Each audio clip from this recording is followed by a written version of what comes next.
Democracia sob cerco. Como a extrema-direita se reorganiza no Brasil. Série especial do Guilhotina, o podcast do Le Monde Diplomatique Brasil, em parceria com a Fundação Rosa Luxemburgo. Essas eleições acho que vão ser diferentes de tudo que a gente já viu, assim.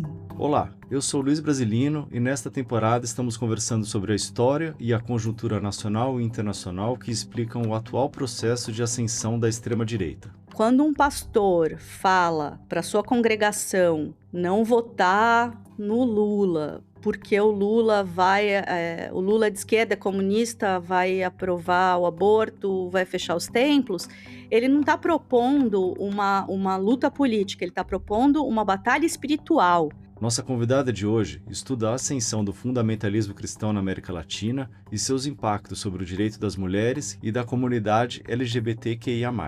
Minha conversa neste episódio é com a jornalista investigativa Andrea Dipp, que é autora de um livro sobre a bancada evangélica e nos últimos 4 anos, morando na Alemanha, tem se infiltrado em eventos da extrema-direita europeia em uma pesquisa sobre as ligações entre religião, autoritarismo, pânico moral e ultraconservadorismo. Né? Acho que isso é uma preocupação também.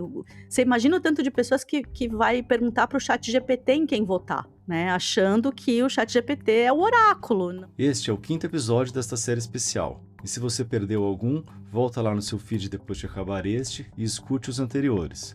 Tem entrevista com a Raíza Rua sobre as articulações de gênero e raça no capitalismo, com o Jorge Chalub sobre o panorama das ultradireitas no Brasil, com a Mônica Bruckmann sobre o deslocamento da hegemonia global em direção à China e com o Lincoln Seco sobre a história do fascismo no Brasil. Então vamos à entrevista de hoje. Olá, Andrea, tudo bem? Oi, Luiz, tudo bem? A Andrea Dipp é autora de Em Nome de Quem? A Bancada Evangélica e seu Projeto de Poder e coautora de Furos, Mentiras e Segredos Revelados. Pesquisadora radicada em Berlim, ela é integrante do Research Against Global Authoritarism e alumni do International Research Group on Authoritarism and Counter Strategies, ambos grupos parceiros da Fundação Rosa Luxemburgo.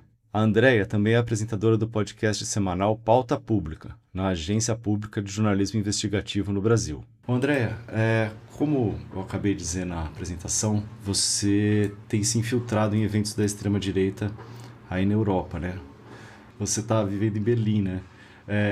Você podia contar pra gente como é que são esses eventos, quem que organiza, quem participa deles? Sim, esses eventos, eu comecei aí, né, nesses eventos, porque eu percebi que a gente estava tentando entender esse fenômeno do crescimento da extrema-direita e das conexões, né, com as religiões também, sempre do lado de cada cerca, sabe? A gente estava sempre tentando entender esse fenômeno, vamos dizer, de dentro dos nossos escritórios, das nossas redações ou das nossas universidades, né? Então, eu fiquei sabendo de um congresso que ia ter em Budapeste, em 2022. Eu estava já morando aqui em Berlim. Eu estava saindo de um congresso justamente da Fundação Rosa Luxemburgo, que foi assim uma semana da gente conversando sobre extrema-direita e tentando entender e tentando pensar estratégias né, de contra-estratégias. E fiquei sabendo que ia ter esse congresso em Budapeste, que era um congresso do Political Network for Values, que é uma organização transnacional de extrema-direita religiosa, e que na época o presidente era o José Antônio Cast, né? Hoje presidente do Chile, essa figura aí que a gente conhece bem. Eu fui para esse congresso sem convite, eu não consegui, eu tentei credenciar como imprensa, não consegui, mas eu fui até lá, peguei um trem, fui, bati na porta, assim, e entrei, e aí eu vi que, de fato, era importante ver como essas coisas são por dentro, assim. Porque nesse primeiro congresso que eu fui em outros da Political Network for Values também e de outros congressos, de outras organizações, eu percebi que eles estavam fazendo ali coisas muito concretas, assim, porque eu acho que a gente tende a pensar que esses encontros são só, sei lá, de um bando de maluco, né, conspiracionistas, sei lá, falando um monte de besteiras, assim.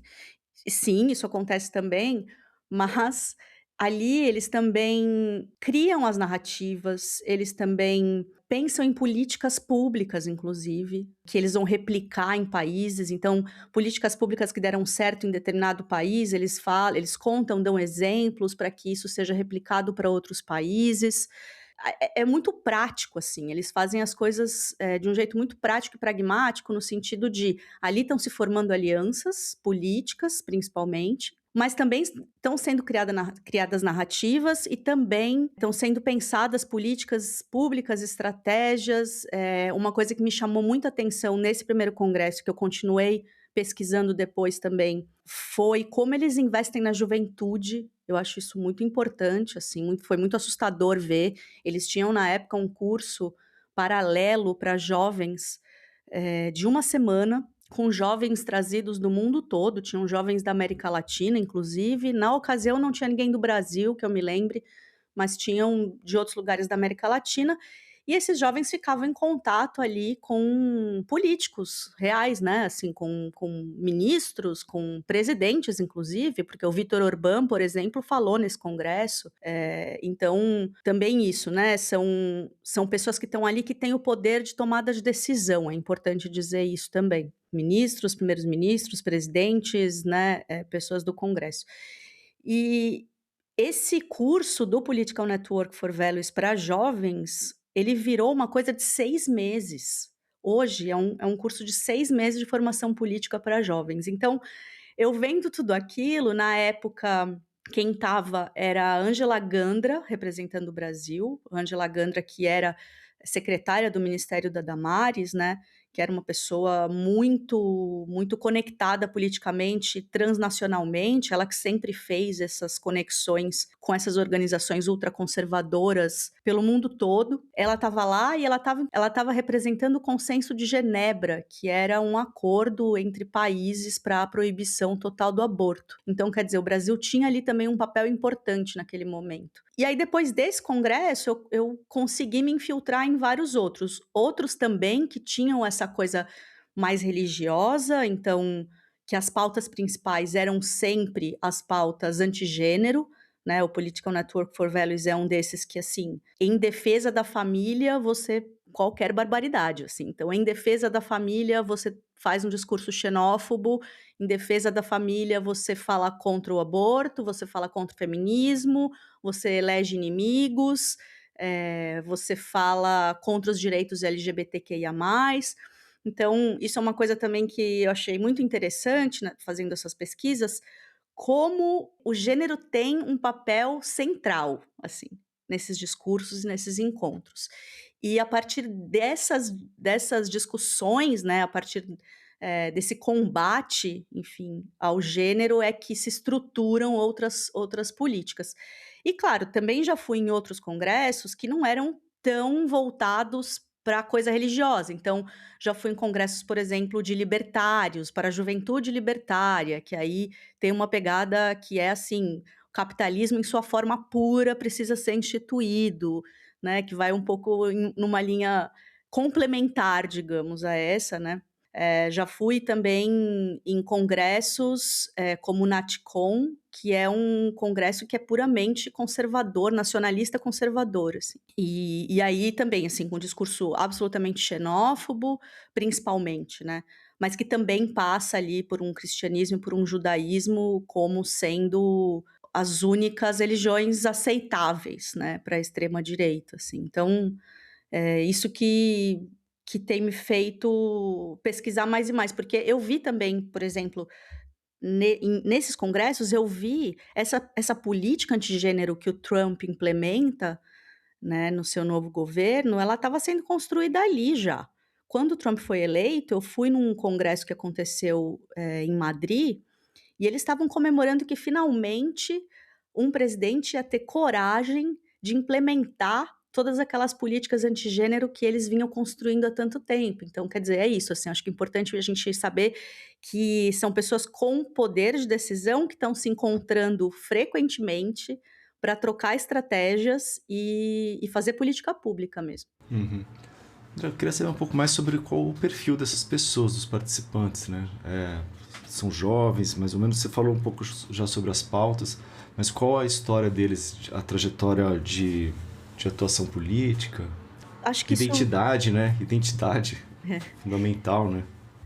eu sempre faço uma contagem nos congressos de homens e mulheres, assim, para né, tentar entender um pouco. Sempre a maioria obviamente que a maioria é sempre de homens falando, né. E são pessoas geralmente mais velhas. Então, assim, por exemplo, nesse congresso que eu fui em Praga, que era, de jovens libertários, era um congresso para jovens estudantes, mas quem estava falando ali não era jovem, né, assim, isso é uma coisa que eu acho que acontece na maioria dos eventos, assim, poucas vezes os jovens tomam a palavra, e quando eles tomam é a partir desse lugar de juventude, a juventude falando, eles não estão nas mesas discutindo pautas sérias, digamos assim, né.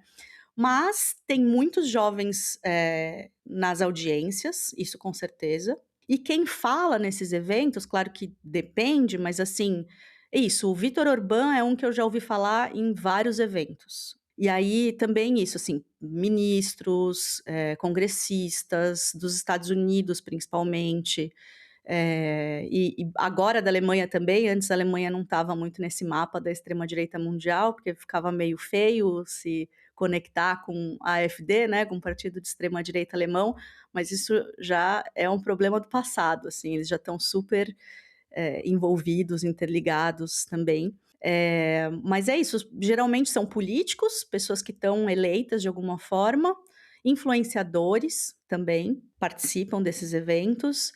No caso dos eventos dos libertários, muitos empresários, donos de think tanks, donos de organizações, empresários de sucesso, digamos assim, mas geralmente assim, acadêmicos um pouco, assim, um pouco. Principalmente nos congressos dos libertários, eu acho que tem mais acadêmicos falando, mas geralmente não é muito quem fala nesses congressos. E padres e pastores também. Padres e pastores, obviamente, também fazem parte aí desse núcleo importante para esses congressos. Bom, falando em padres e pastores, André, eu queria você também estuda, né, questão evangélica, e você encontra semelhanças assim entre o estudo da população evangélica, dos cultos, das religiões, e também esses seminários, que me parece assim, também ter uma questão da doutrina ser muito importante também para eles, né, mais a ser fiel à ideologia e tal, do que as consequências práticas e tal que vão ter. Totalmente, totalmente. Inclusive foi por isso que eu comecei também a pesquisar mais essas conexões com a extrema direita, porque eu comecei olhando para os evangélicos, para a bancada evangélica no Brasil, escrevi um livro, né, sobre isso, e eu fui percebendo que não eram só evangélicos, eu fui percebendo que também tinham católicos. Eu fui percebendo que não eram só evangélicos e católicos, mas que essa cola com a extrema direita, ela se dava de uma maneira menos orgânica do que a gente imaginava, né? Porque eu acho que quando os evangélicos começaram a tomar poder no Brasil, de fato, poder político, acho que a gente que pesquisava isso, assim, jornalistas que olhavam para isso, a gente pensava que era uma aproximação única e exclusivamente por conta das pautas morais, né. Então, bom, os evangélicos vão votar na extrema direita porque é ultraconservadora e porque, né, vão se dizer contra o aborto, por exemplo. Do aborto, Contra o aborto, contra direitos LGBT, mas se a gente for lembrar, a Dilma, né, ela chegou a fazer um acordo com os evangélicos antes das eleições, dizendo que ela não ia, descriminalizar o aborto. O Lula também escreveu uma carta aos evangélicos, né, em 2022, se comprometendo a fazer várias coisas aí que agradasse a igreja evangélica. Então, não é só isso, né. Aí eu fui percebendo que tinham essas conexões transnacionais mesmo, que iam para além das pautas morais, né. Então, assim, a gente pode dizer: "Ok, talvez as pessoas votem a partir daí, né, e os pastores façam os seus discursos nas igrejas a partir daí", mas essas alianças entre religião e política, elas não acontecem de forma orgânica, elas são implementadas mesmo, elas são pensadas, né. Então, nesse sentido, sim, tem tudo a ver, porque essas pautas que a gente vai ver os pastores falando nos púlpitos das igrejas, elas são criadas nesses lugares. Então, um exemplo muito prático disso, né, a gente teve, há um tempo atrás, a gente tinha muito forte a coisa da ideologia de gênero no Brasil, né. Isso pegou muito, assim, isso foi super importante quando teve a coisa do plano de educação no Brasil, que saíram aí os deputados nas ruas falando para tirar gênero de tudo que era projeto de lei, as pessoas falando que eram contra gênero, sem saber nem o que elas estavam dizendo, né. Teve toda uma campanha, assim, de pânico moral, ao redor da ideologia de gênero. Isso estava acontecendo não só no Brasil, estava acontecendo no mundo todo, em muitos lugares do mundo, né. E aí, é engraçado perceber que depois da ideologia de gênero, ainda é uma coisa importante, mas nesses congressos, no CEPAC também, né, que eu não falei, mas o CEPAC também é um congresso super importante, né, principalmente para o trumpismo, eles começaram a trocar a ideologia de gênero por wokeism. Eles chamam de wokeism toda e qualquer pauta que a esquerda defenda, digamos assim. Então, assim, vai desde a pauta antirracista, anticolonial, até a pauta, da emergência climática, até as questões de gênero. Então eles acharam um guarda-chuva maior ainda do que a ideologia de gênero, que já era um balde para qualquer coisa, eles colocaram no wokeism tudo mais que eles podiam, assim. E isso foi uma coisa pensada e criada nessas conferências, por exemplo. Então isso vai chegar na ponta, vai chegar nos púlpitos das igrejas, isso vai chegar nas campanhas políticas dos políticos menores, vai chegar nas conversas e nas redes sociais de um jeito que ninguém entende muito bem como chegou ali, mas que já é alguma coisa importante, né. Isso tudo é feito, é criado nesses espaços. Então, existe uma conexão muito, muito forte, muito clara, entre essas igrejas, entre esses políticos, essas conferências, de maneira transnacional. E até se a gente for pensar, por exemplo, na Heritage Foundation, né, que é uma fundação dos Estados Unidos, cristã, que criou um plano é mais que um plano de governo, né, o projeto 2025, ele é um plano de poder para o governo Trump, de como deixar os Estados Unidos ainda mais conservador e acabar com políticas de gênero, né. Então essas coisas realmente estão muito, muito conectadas. E tem a questão da imigração também, né, André? Que aqui no Brasil não é assim uma grande questão, mas que é muito importante para eles, né?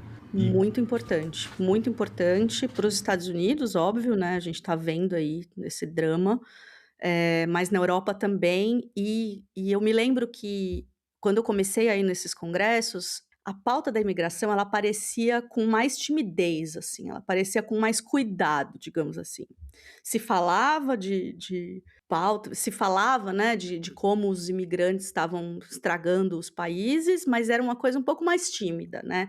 Hoje, assim, eu fui numa conferência da AfD, que é esse partido de extrema direita alemão, eu me infiltrei numa conferência deles aqui numa cidade pequena da Alemanha, mas era um congresso bem grande, e quando você entrava, você recebia uma pasta que era uma tabela com as nacionalidades e o número de crimes cometidos na Alemanha nos últimos anos. Então tinha um ranking, assim, era uma pasta com várias folhas, com nacionalidades e o número de crimes cometidos por essas nacionalidades na Alemanha.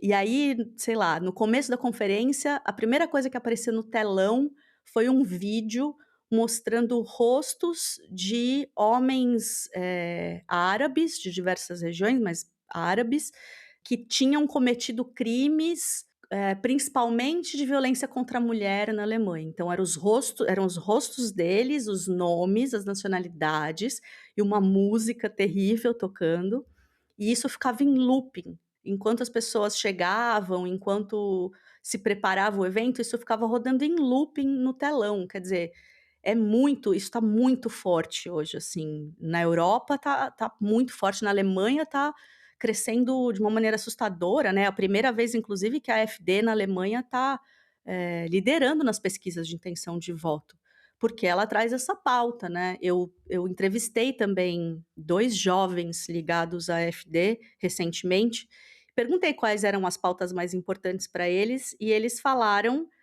a pauta anti-imigração, tem que devolver as pessoas para os seus países. E por quê? Por que que tem que devolver as pessoas para os seus países? Vocês viram alguma coisa acontecer? Vocês tiveram alguma experiência pessoal, de violência envolvendo um imigrante? Não, é porque eu tô cansado de andar pelas ruas da minha cidade e só escutar outras línguas, não escutar o alemão. Quer dizer, sabe, é uma coisa assim que não tem lastro, né, é realmente uma construção muito forte de inimigo. Sim. Não, e eu falei que não tem tanta importância no Brasil.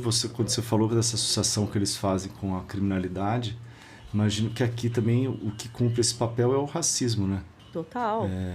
Totalmente, não só, né, As- tem a coisa até com o crime organizado, essa coisa de querer, colocar o PCC e o Comando Vermelho como organizações terroristas, né, a gente viu quando teve o último massacre lá no Rio de Janeiro, as mídias, evangélicas todas estavam, assim, repercutindo isso, de que precisava categorizar como terroristas essas organizações criminosas, que precisava que o Lula era envolvido, então a Michelle Bolsonaro escreveu uma carta dizendo que o Lula, o Petro, eu não lembro mais quem agora, mas que eram envolvidos com crime organizado, então também sempre existe essa tentativa, né, de conectar o Lula ao crime organizado e agora conectar essas organizações com organizações terroristas para os Estados Unidos, claro, poderem interferir da maneira como fizeram na Venezuela, né? Então tudo isso é muito doido ver como tudo isso é muito conectado, assim. André, eu queria falar agora um pouco mais sobre as intersecções entre os evangélicos e a extrema-direita, mas antes, para a gente não cair num lugar comum aí muito forte, que é a homogeneização, né, da população evangélica, queria te pedir para explicar um pouco qual que é o perfil da população evangélica no Brasil, o tamanho, né? Uhum. Muito se fala sobre o seu crescimento, se puder passar também um pouco esse panorama da evolução da população evangélica e por fim como é que ela tem se colocado politicamente, né, nos últimos anos. Eu também gosto de sempre fazer essa ressalva, assim, antes de falar disso, né, de que os evangélicos não são um bloco homogêneo, né, de pensamento, assim. Até porque não dá, né, porque, enfim, existem estimativas aí de que logo os evangélicos vão representar 36% da população brasileira, quer dizer, não é pouca gente, né, então obviamente que essas pessoas não pensam completamente igual umas às outras. Então, assim, existem diferentes denominações evangélicas, então a gente tem no Brasil as denominações evangélicas chamadas históricas, por exemplo, que são igrejas batista, presbiteriana, que são igrejas que, por exemplo, elegem seus pastores, que os pastores recebem um salário, e que tem uma outra visão que é um pouco mais teológica, teórica da Bíblia, o que não quer dizer que eles não podem ser instrumentalizados pela direita, extrema direita, basta a gente pensar que Damares Alves é de uma igreja, dessas históricas, né, Damares Alves é da igreja batista. Mas a gente tem diferentes denominações, a gente tem as pentecostais, as neopentecostais, e aí cada uma vai ter ali os seus caminhos, né, para chegar nas suas ideias. Mas é isso, quase 36% da população brasileira, cresce, nunca parou de crescer, né, a população evangélica no Brasil nunca parou de crescer. Eu vi um dado recentemente que eu achei muito importante, que foi entre 2010 e 2024, o número de igrejas com CNPJ ativo dobrou. A gente tinha, em 2024, 140.000 templos.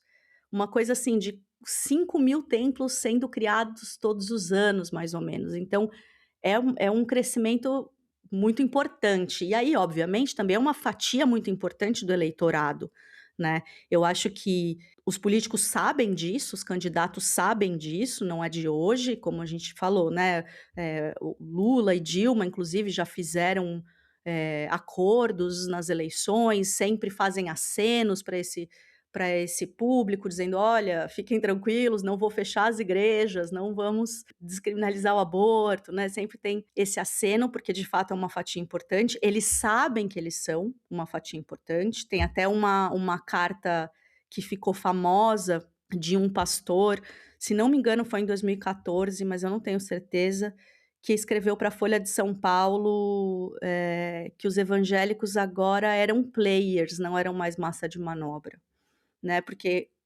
desse entendimento de que de fato era um público importante e que poderiam inclusive cobrar mais coisas dos políticos. Então, é isso, eu acho que é importante a gente lembrar disso. Não dá para a gente dizer, assim, um perfil, eu acho, socioeconômico, acho complicado fazer isso e acho que inclusive pode gerar mais confusões e mais preconceitos, talvez.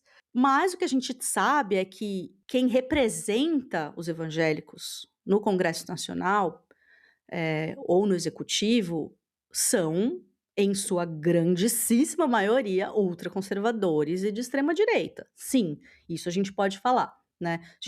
Eles não são um bloco homogêneo, não existem só evangélicos de direita, mas a grande representação que se faz desse grupo, politicamente hoje no Brasil, é sim de direita, extrema direita. E aí, claro, por isso a gente vai sempre olhar para esse grupo pensando nisso, né, pensando que eles são ultraconservadores. Eles são mais conservadores de fato, isso reflete também nos seus votos, se colam, claro, a partir das pautas morais, como a gente também já falou. A gente lembra, por exemplo, que em 2018, na campanha do Bolsonaro, ele não tinha muitas propostas. Eu me lembro que ele não tinha muitas propostas concretas de governo, mas uma das grandes pautas era o combate à ideologia de gênero. Isso era uma das maiores bandeiras de uma campanha a presidente do Brasil, né. E foi também o primeiro candidato que reuniu o maior número de igrejas evangélicas em torno da sua candidatura, foi Bolsonaro. Então isso também significa alguma coisa, né. E durante o governo do Bolsonaro, durante a pandemia, isso eu achei muito curioso também, durante a pandemia, a aprovação do governo Bolsonaro entre os evangélicos subiu bastante, não foi pouco.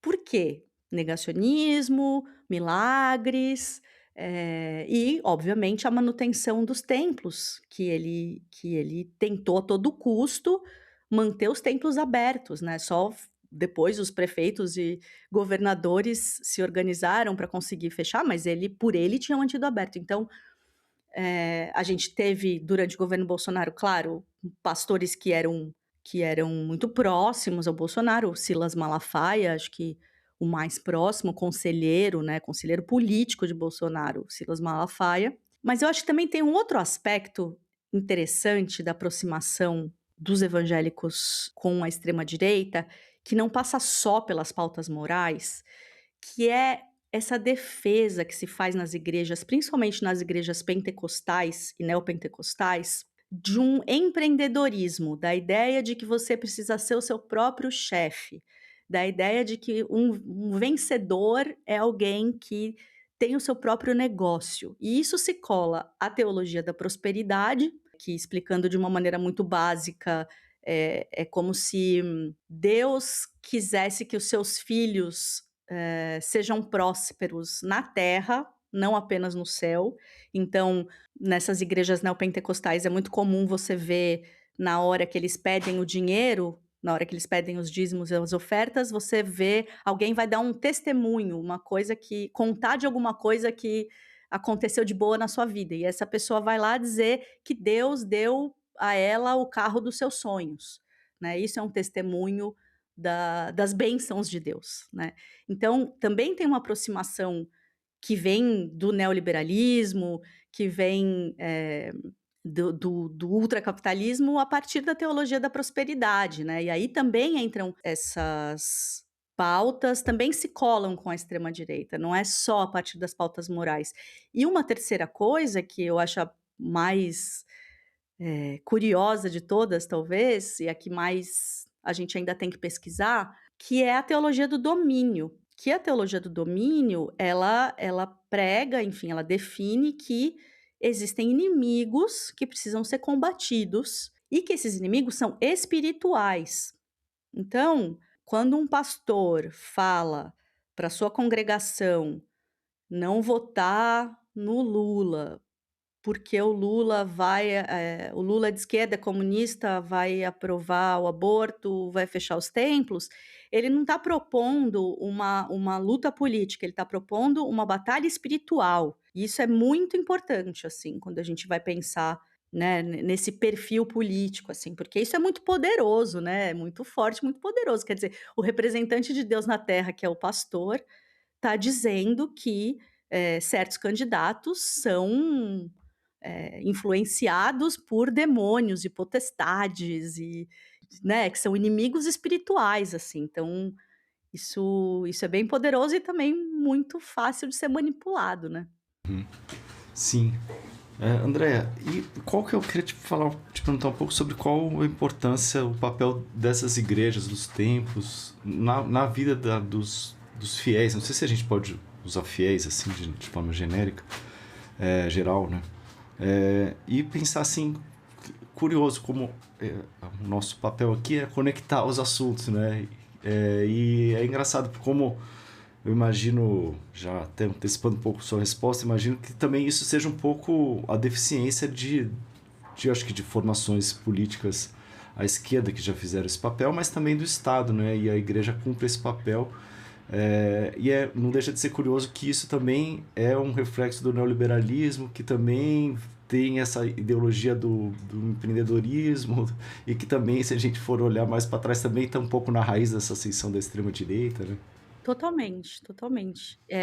As igrejas evangélicas, elas sempre ocuparam um papel muito importante, principalmente nas periferias das cidades, né.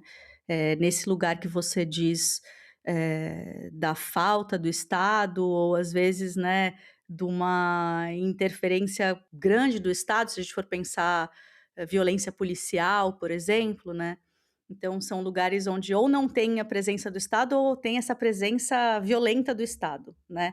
Então as igrejas evangélicas sempre foram muito importantes nesses lugares, por oferecer entretenimento, primeiro de tudo, porque é isso, então, você não tem um cinema, um teatro, perto da sua casa, mas você tem uma igreja, tem uma banda lá tocando, você vai, você vive um momento de catarse, você vê um show de música, seu filho vai ser cuidado numa escolinha que tem ali, então você vai poder ficar também tranquilo por 2 horas.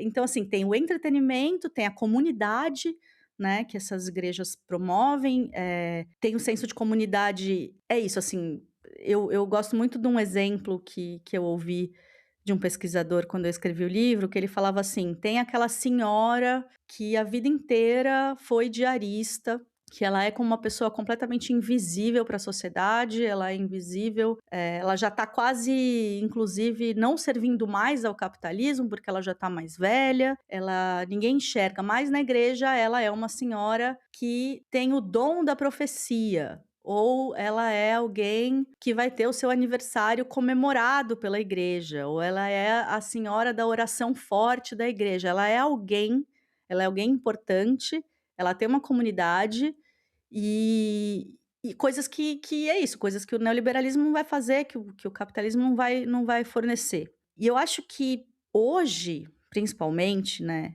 e se a gente pensa que também no último censo a gente viu um crescimento de jovens que se declaram evangélicos. A gente viu um crescimento de jovens que se declaram sem religião também, o que não quer dizer nada, porque sem religião pode ser que essas pessoas sigam pastores, youtubers, né, assim, mas, também cresceu o número de evangélicos entre jovens.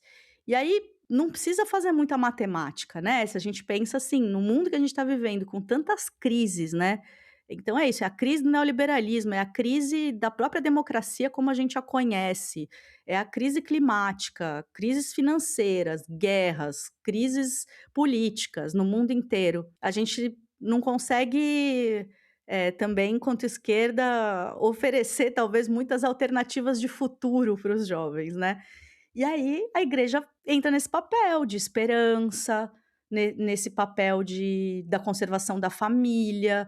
Então, o que que foi a única coisa que permaneceu, assim? "Ah, minha família", e aí o que você chamar de família, né, não estou falando pai, mãe, necessariamente, que a gente sabe que as famílias brasileiras nem têm essa formação mais, né, assim. Mas, a defesa da família, é a defesa desse lugar de afeto, e é esse lugar de você pode ser alguém, você é filho do rei, você é filho de Deus, você é filho do rei, Deus vai te abençoar, vai te dar emprego, vai te dar casa, você tem a comunidade, né, você tá fazendo bem, você tá fazendo a coisa certa, então você vai dar certo.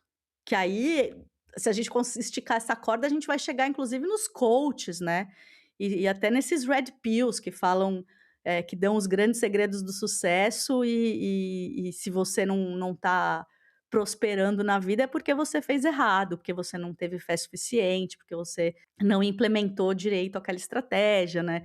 Então, de fato, isso tá tudo muito conectado, assim, e é isso, principalmente nesse momento que a gente está de falta de perspectiva para os jovens também, né, assim, então na igreja eles vão encontrar ali uma esperança, uma palavra de esperança, ainda que ilusória, ainda que dessa ideia de futuro que se baseia num passado idílico, né, mas tá lá, assim, aí também uma coisa que eu tenho pensado muito e conversado muito, que é, que futuro que a gente vai pensar, né, assim, que futuro que a gente vai oferecer em alternativa, né, que a gente vai imaginar, porque a gente tá bem pouco imaginativo, né, assim, eu acho. A Eu esquerda ia tá complementar, eu ia falar isso, a esquerda também abriu, ela nem a questão do trabalho de base e tal, né? Só no plano do discurso mesmo, né? A esquerda, ao longo dos anos aí, dos últimos anos, deixou de trabalhar com com essa alternativa de futuro, né? Com a ideia de uma ideologia, um propósito que ela teve aí nos últimos, sei lá, 100 anos e tal, e passou a se dedicar a administrar governos, né, os sistemas e tal, e e ser defender as conservador, né. instituições. É, Eu acho que a gente eu acho essa provocação boa, assim, de que a esquerda virou conservadora, no sentido de que a extrema direita ameaça tanto a democracia e as organizações, né, e as instituições, que a gente ficou num papel de: "Não, espera aí, vamos defender a democracia, vamos defender as instituições, não quebra isso, pelo amor de Deus, não vai quebrar o prédio público", né. Assim, em é tudo, uma defender até o inversão, né. Fordismo, defender, né, o período pós-guerra ali, o estado de bem-estar social. Exatamente. Então, e junto a isso, eu acho que tem também uma outra coisa que é, com as redes sociais, com as big techs, né, com tudo isso, a extrema direita também se coloca, e aí tô falando extrema direita, mas eu acho que entra direita, entra inclusive religiosos e tal, se colocam também nesse lugar do outsider, se colocam nesse lugar do rebelde, no sentido de que não tem medo de dizer as coisas que pensa, né. Então, tem um livro que eu sempre recomendo, que é muito bom, do Pablo Stefanoni, que faz essa pergunta: "A rebeldia se tornou de direita?" Porque é isso, eles se colocam como outsiders, como pessoas que não têm medo de enfrentar o status quo, que né, eh, na teoria deles, o status quo é o wokeism, é a ideologia de gênero. Então, se você vai contra isso, você é um rebelde, você é um outsider, né. Então, é uma construção bastante perigosa também, né, e principalmente nesse momento que a gente está carecendo aí de imaginação. André, queria te perguntar um pouco sobre os impactos aí dessas políticas, né? Porque você falou, o Bolsonaro ele se elegeu muito batendo na questão da ideologia de gênero, que é um termo meio vazio, né? De significado, se você for olhar, mas que no governo dele acabou se traduzindo numa política anti-mulher, né? Na verdade, e eram ataques e tal, é, cotidianos ali que a gente via. Qual os impactos aí disso nos direitos das mulheres e também da comunidade LGBT, né? Eu acho que no Brasil, até nem foi tanto quanto em outros países, assim, não foi tanto quanto nos Estados Unidos, por exemplo, agora que o Trump está fazendo, sobretudo com a população trans, né, assim, tirando absolutamente todos os direitos das pessoas trans.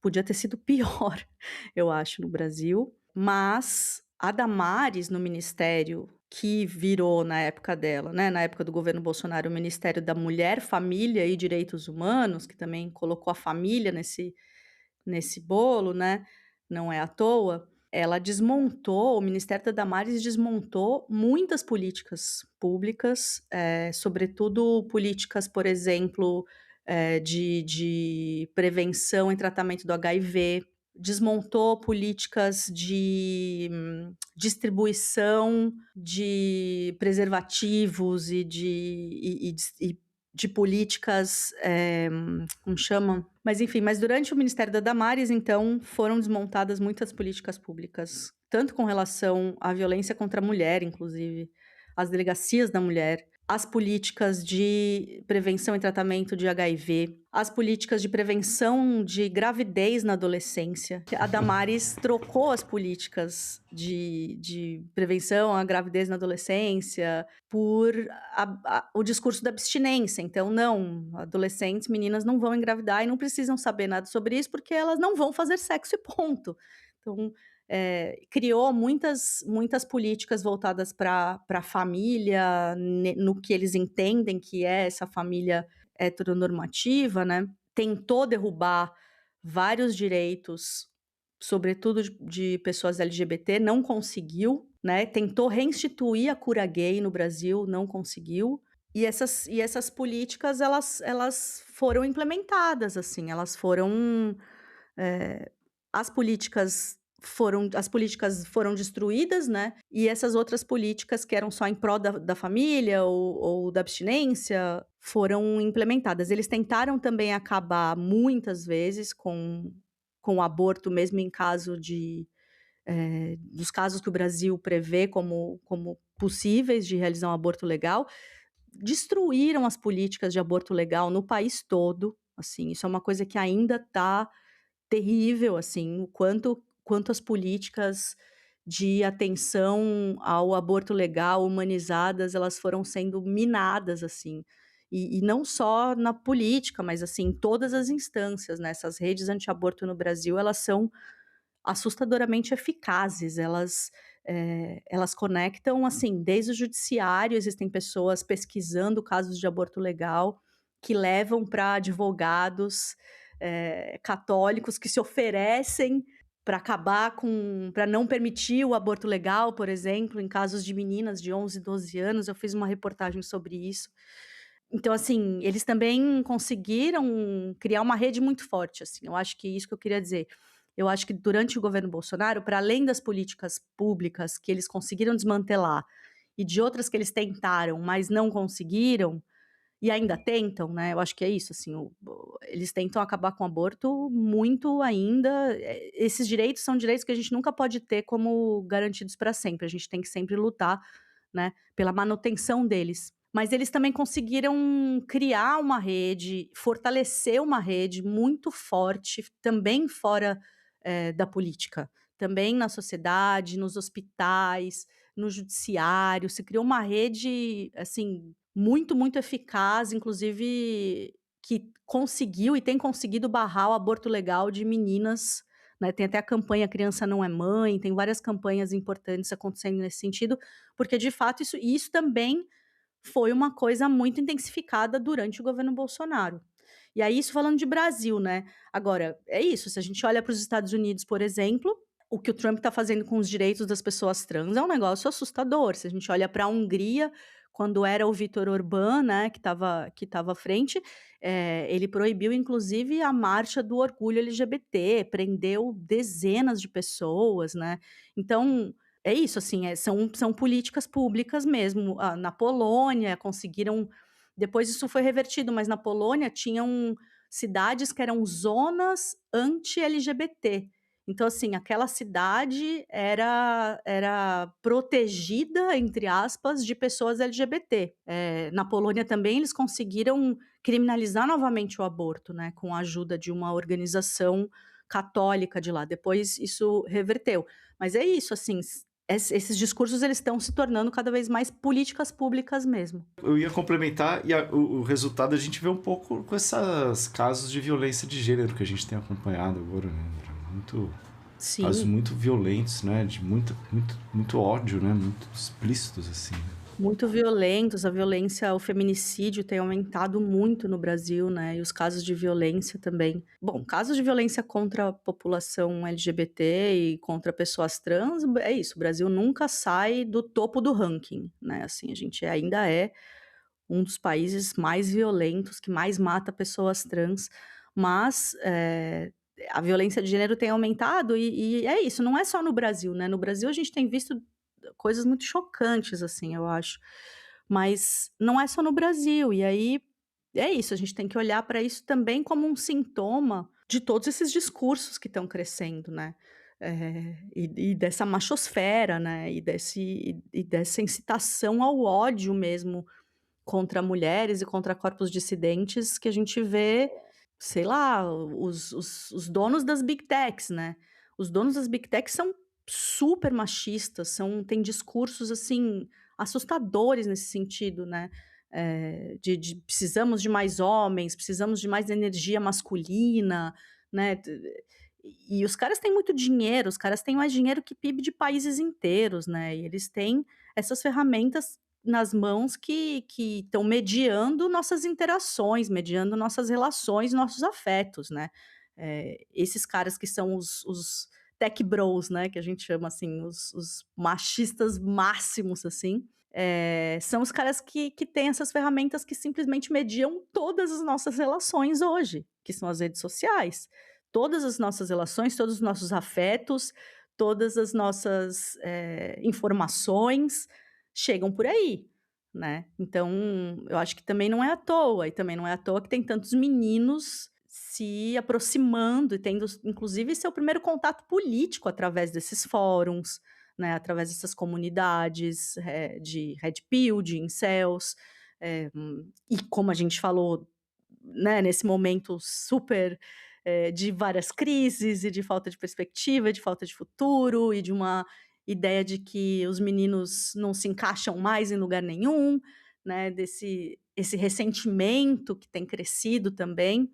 Então, eu acho que a gente precisa olhar também para esse fenômeno do aumento dos feminicídios, do aumento da violência contra a mulher, dentro desse contexto, sabe, porque mais uma vez, assim, arriscando parecer a louca das conspirações, né, que tudo está conectado, mas eu realmente acho que está tudo conectado, assim, eu acho que, não tem como você olhar para o aumento dos feminicídios sem olhar para como as redes sociais estão interferindo nas nossas relações e como os algoritmos estão, te levando para lugares de ódio, né, assim, então eu acho que a gente precisa também pensar a partir desses lugares, assim. Perfeito. André, queria te perguntar um pouco sobre a bancada evangélica, né? Você escreveu o livro publicado em 2018. Uhum. E como você falou, ao contrário da população evangélica, a bancada evangélica é muito mais homogênea, né? Queria te perguntar um pouco sobre isso, sobre como o tamanho dela, como é que ela se formou, e quais são as principais características e tal, as áreas de atuação dela. A bancada evangélica hoje, ela tem mais ou menos 235 parlamentares. Esse número varia um pouco, né, porque pensando em suplentes e tal, então nunca é um número super fechadinho e redondo, mas é um número grande. Então, E é eh, somando deputados e senadores, né? somando deputados e senadores, são 209 deputados e 26 senadores, pelo menos a última conta que eu vi, pode ser que isso mude. E aí, assim, a bancada evangélica, ela sempre foi muito barulhenta, né, ela sempre foi grande, ela cresce a cada legislatura também, não tem uma legislatura em que a bancada evangélica diminuiu, muito pelo contrário, ela só cresce, cada legislatura ela só cresce, e cresce em poder. né. Então, se a gente pensa o quanto a bancada evangélica foi essencial no golpe contra Dilma, né, o quanto Eduardo Cunha gente, qual foi a importância de Eduardo Cunha no impeachment de Dilma, né, e Eduardo Cunha era ali a voz mais forte da bancada evangélica. Na época do impeachment, os pastores,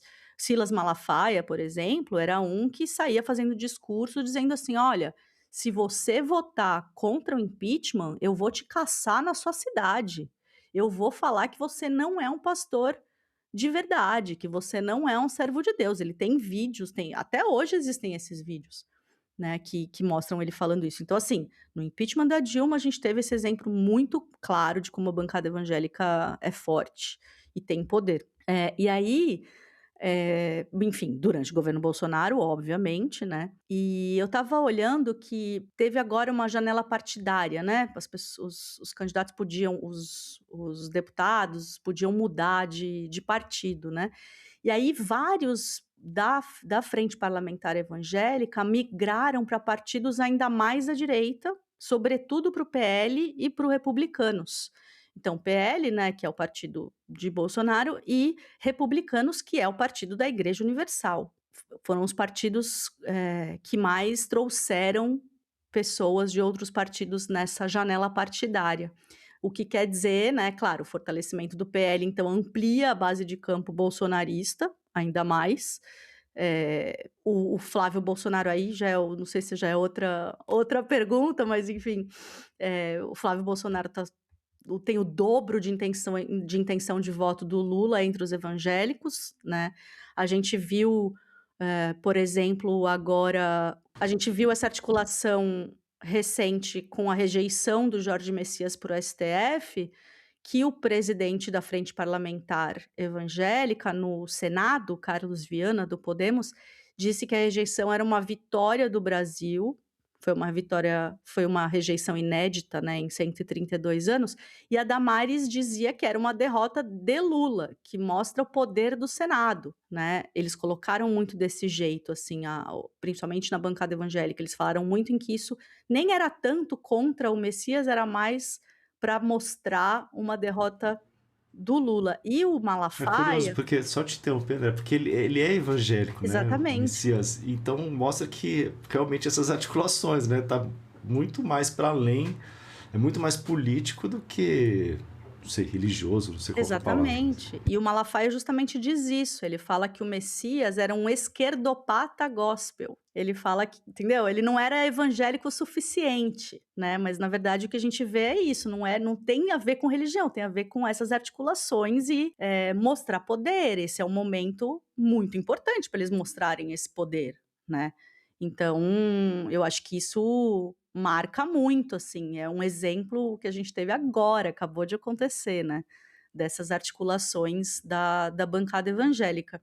Então, é isso, se a gente começa a olhar, então, a gente falou aqui também da época do plano de educação, né, quando tinha era uma frase no plano de educação que falava sobre equidade de gênero, e assim, eles conseguiram transformar isso num negócio, assim, que os evangélicos se voltaram ali contra a Dilma, principalmente, começa ali, né, essa revolta e essa olhada para o PT como esse inimigo espiritual, né.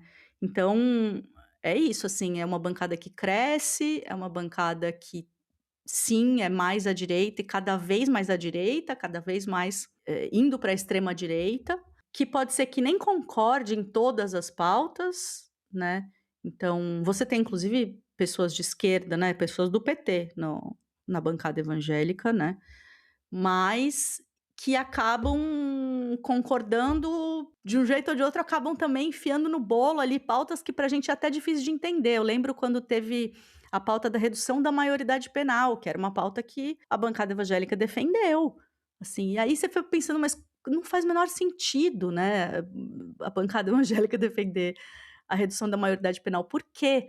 Mas é isso, é porque vai se colando nesses partidos e aí, né, essas pautas vêm junto no pacote, assim. Não sei se te Com respondi. certeza. Não, respondeu. Sim, eu acho que a gente pode até. Eu ia te fazer uma nova pergunta sobre essa questão ainda da bancada evangélica. A gente pode falar um pouco das pautas deles, mas aí pensando nas eleições, André, eu queria te perguntar isso, sobre qual que é a sua expectativa. Eu acho que em termos da eleição da bancada, né, uma eleição para o Congresso, mas também de quais pautas serão trabalhadas aí no pleito geral, né, para todos os cargos que estão em disputa aí esse ano. Eu acho difícil, acho difícil e arriscado fazer futurologia, principalmente com a política brasileira, né, porque a gente Com certeza, né? A tudo gente não se contém de perguntar. a gente assim, eu também sempre pergunto, mas assim, a gente tem muito plot twist na política brasileira. A Com gente tá falando certeza. aqui, amanhã surge um candidato que a gente nem sabia que estava, e que de repente esse cara vai crescer, vai virar um fenômeno, Pablo Marçal, e que de repente é derrubado de novo, né. Então assim, a gente tem essa coisa na política brasileira que, eu acho difícil de fazer futurologia, mas assim, é isso, a gente tem visto uma guinada ainda mais à direita, a gente tem visto, uma coisa que eu acho que tem surpreendido inclusive os pesquisadores, que é, quando o Bolsonaro foi preso, eu me lembro que muitos analistas políticos e pesquisadores falavam assim: "Ah, agora que o Bolsonaro foi preso, o bolsonarismo vai arrefecer, né, vai diminuir, enfim, vão surgir outras pessoas, vão surgir outros candidatos", mas a gente está vendo que não, né, a gente está vendo que não, com a candidatura do Flávio, a gente está vendo ele quase empatado com o Lula, né, a gente está vendo pesquisas de opinião que mostram, por exemplo, entre os evangélicos, uma preferência de até 65%, de votos para o Flávio Bolsonaro. A gente vê também entre os evangélicos nas pesquisas de que a insatisfação com o governo Lula, e aí eu vi uma pesquisa recente que era assim, as pessoas não sabem dizer qual é a insatisfação com o governo Lula. Então assim, não é baseado em nada específico, não é baseado em nenhum dado, em nenhum de nem não é baseado em nenhum dado de realidade, né, é uma insatisfação que vem assim, né, desse lugar aí que a gente está falando que a gente não pega, né, vem pelos afetos, assim, vem pelas criações de narrativa, vem por essas redes sociais que estão fechadas com a extrema direita e que nos influenciam, vem com a inteligência artificial que está sendo cada vez mais utilizada como oráculo também, né, acho que isso é uma preocupação também, você imagina o tanto de pessoas que vai perguntar para o ChatGPT em quem votar, né, achando que o ChatGPT é o oráculo, não lembrando, não entendendo que são algoritmos que são criados, que têm tendências, né, a gente tem esse tanto aí de deepfakes também, né, desses vídeos falsos que são criados, e eu acho que nas eleições isso vai piorar muito, assim, acho que, essa pergunta do que é real, ela vai ficar mais séria, né, e assim, a gente vai ter sorte, na verdade, se as pessoas perguntarem o que é real, né, porque geralmente as pessoas nem perguntam, elas simplesmente escolhem suas próprias realidades que lhe caem melhor, assim. Então eu acho que isso tudo é um desafio grande nessas eleições. Gostaria de estar mais otimista. Realmente gostaria de estar Eu mais também. otimista. Não estou muito, estou um pouco assustada. Acho que ainda dá para a gente trabalhar e a gente não tem outra escolha, né, a não ser trabalhar para tentar combater essas mentiras, principalmente a gente jornalista, né, a gente está o tempo inteiro aí tentando combater a desinformação, acho que a gente tem que continuar fazendo isso, mas a gente tem que ficar esperto, porque essas eleições acho que vão ser diferentes de tudo que a gente já viu, assim. Sim. Usar o pessimismo ao nosso favor, né? Isso, exatamente. Beleza, Andréia. Muitíssimo obrigado pela conversa. Obrigada a você. Este foi o 5º episódio da série especial Democracia sob Cerco, como a extrema-direita se reorganiza no Brasil, uma parceria do Guilhotina com a Fundação Rosa Luxemburgo. Voltamos na semana que vem com um episódio sobre as direitas na América Latina em que recebo a cientista política Maria Júlia Gimenez, autora do livro Um Atlântico Liberal, Think Tanks, Vargas Llosa e a Ofensiva de Direita na América Latina. Neste episódio eu fiz a produção, o roteiro e a apresentação. A edição e a sonorização são da Beatriz Pasqualino, da Rádio Tertúlia. Até quinta que vem.